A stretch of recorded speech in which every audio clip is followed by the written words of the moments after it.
Assalamualaikum warahmatullahi wabarakatuh. Bismillahirrahmanirrahim. Jadi begini ya, masalah pendidikan ya. Kalau saya jawab pakai ilmu hakikat saja, karena ini keahlian saya.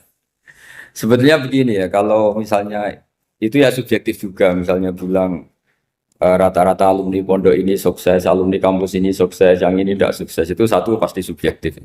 Karena biasanya yang diterkenalkan ya yang sukses-sukses. Sama saya punya tetangga dari pondok yang Anda sebut itu kebetulan tidak sukses semua.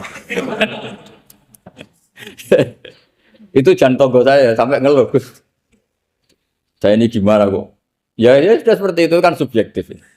Tapi menyangkut pendidikan itu begini ya, menyangkut hasil dari pendidikan itu. Andai kan kita bicara ilmu hakikat, misalnya kita mondok gitu, mondok kemudian jadi orang miskin, jadi orang yang menurut orang banyak tidak berguna di masyarakat.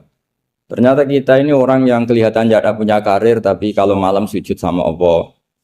Punya anak niat memperbanyak orang sujud, terus punya ibu yang sakit-sakitan kita rawat. Meskipun kita tidak jadi dosen, tidak jadi menteri, tapi indah Allah itu luar biasa karena berstatus ngerawat ibu, ngerawat anak, ngerawat istri.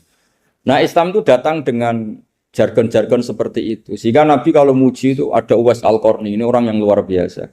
Ternyata dia itu punya ibu lumpuh yang kalau kemana-mana harus digendong. Ketika tetangga-tetangganya berhasil sowan Rasulullah itu Uwais Al-Qarni tidak bisa karena setiap ibunya dipamitin mau sowan ke Rasulullah itu sama ibunya nggak boleh. Tapi apa yang terjadi? Justru dipuji-puji Nabi sebaik-baiknya kurun itu waktu adalah kurun yang ada Uwais Al-Qarni.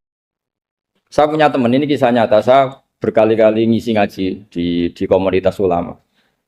Ini mungkin tidak bagus untuk kampus, tapi harus saya utarakan supaya ya kita evaluasi. Saya bilang gini, saya ini jadi kiai itu sering iri sama orang goblok. Orang goblok itu barokah kata saya gitu. Itu kiai-kiai kaget semua karena saya bilang orang goblok itu barokah. Saya beri contoh gini, misalnya saya pinter, terus juara MTQ, juara hafal Quran atau juara baca Quran secara tartil. Ujung-ujungnya saya dapat apa? Hadiah umroh atau apalah, atau hadiah rumah atau apa. Pertanyaannya adalah mendapat. Saya ulang lagi, mendapat. Sementara ada santri yang bodoh, gara-gara bodoh itu dosen UI yang enggak, jadi kiai yang enggak, akhirnya dia jadi pekerja di Korea. Barokahnya bodoh tadi. Karena di Korea melihat orang ateis, akhirnya dia kepikiran bikin masjid. Sebagian gajinya disumbangkan untuk masjid. Ini bodoh pendiri masjid. Tapi kita gara-gara dosen dakwah di masjid, ini pinter dapat uang dari masjid. Nah ini bukan nyindir, ini biasa saja, ini maksud saya. Maksud saya, kamu jangan ngabaikan hidup. Akhirnya apa yang terjadi? Saya ini punya teman ini betul. Saya ini kan kecelok dulu tuh Gus Alim. Nasib saya di mana-mana dihormati. Kadang saya merasa dosa. Kok dihormati? Saya punya teman, dulu gobloknya minta ampun sekolah, sekelas sama saya. Gobloknya, soalnya gobloknya harus disepakati. Sudah. Ya, goblok mujma'alah kira-kira. Singkat cerita, dia itu hidup di pedalaman Kalimantan sekitar tahun 92. Dulu kan biasalah di dalam hutan itu pasti ada penebangan hutan macam. Dia ada bosnya, yang jelas dia ada bosnya. Saya yakin juga agak kriminal. Karena dia tidak yang illegal logging. Pokoknya ditetir dia hidup di tengah hutan. Ikut orang. Setelah itu dulu nggak ada HP. Sering kirim surat ke saya, Gus, saya ini hidup di tengah hutan. Tapi saya ini muslim, pernah mondok. Kalau nggak bikin sumpah itu nggak enak. Bikinlah dia Jumatan.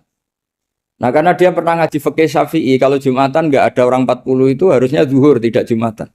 Tapi orang yang kerja di situ tidak mau. Wong dino Jumat kok zuhuran loh Pak. Kalau dino Jumat ya Jumatan ya. Tanya saya, Gus itu kalau ada kaulnya enggak supaya Jumatan ndak orang 40 sah. Singkat cerita dia lama-lama jadi pendiri masjid di situ. Dia punya sedikit gaji ya dipakai masjid, punya sedikit tanah diwakafkan untuk masjid. Artinya apa? Indawa ini banyak orang bodoh, ternyata di komunitasnya dia muassis, pendiri, pemberi. Sementara kita yang kecelok pinter, dapat umroh, dapat bonus. Kira-kira nanti kita ketemu Allah. Kamu pernah nyumbang Islam apa? Yang bodoh jawab, oh nanti Gusti bikin masjid di pedalaman. Kita yang pinter. Kayaknya kalau memberi, enggak lah Gusti. Reputasinya mendapat.